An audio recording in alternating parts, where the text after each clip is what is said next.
I always find it funny when company owners or higher managers are surprised when they see that their employees don't show loyalty to the company.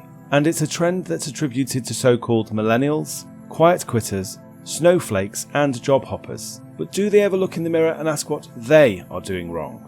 In my experience, the bigger a company gets, the bigger this issue becomes. In a multinational company, you are probably just a number, and there is no real bond between company and employee. Employees are only there to make a living without really understanding what the company they work for stands for and why they do what they do. I'm going to offer my opinion on how to help your team work as one in the best interests of the business. Communication. When was the last time you spoke to your employees? And I mean really spoke to them. And I'm not talking about an email survey that they completed or a letter with checkboxes, but a real conversation, one-on-one. At the very minimum, you should hold an evaluation meeting once or even better, twice a year. A simple 15 minutes where you can show them that you are a human being. Ask how they are doing, how the project is going, if you can help with anything, or if they feel they would benefit from training. Ask them about their personal life and find out if they're happy. Write everything down so that you can recall it during the next meeting, which will hopefully show them that your interest is genuine.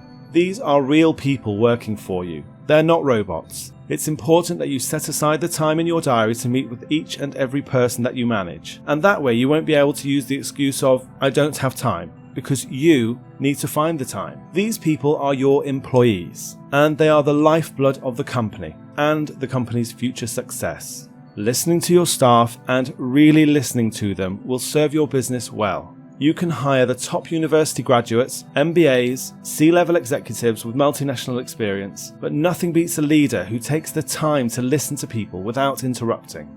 This is a powerful tool in your managerial toolkit, and it costs you nothing, so use it often. Common goal. The reason humans rule planet Earth isn't because we are stronger, bigger, or faster, and it's not because we use tools either. No, it's because we work as a team. In all of human history, there were tribes, clans, and communities working together towards common goals. Steve Jobs didn't create the iPhone alone. He hired the best people he could find and laid out for them what Apple stood for in his eyes. He drove his team forward with a crystal clear philosophy and with enormous energy that inspired them to build Apple and the iPhone. Phil Knight, co-founder and chairman of Nike, didn't create Nike Cortez in 1972 alone. He hired the most knowledgeable people he could find and told them exactly what he wanted Nike to stand for. He laid out his vision and his goals and inspired that team to join him in his dream. He gave everything for his company and his team did the same. And you only need to look at Nike today to see that their teamwork paid off. Steve Jobs and Phil Knight are leaders first and foremost, not managers. Everybody in your company should understand the objectives of the business, the goals of the business, and know what the company stands for. Otherwise, how can they feel like part of the company and truly be part of what you're trying to build together? A couple of things you can help to engage your employees into the company culture are: organize team building exercises during work hours so that everybody can join in.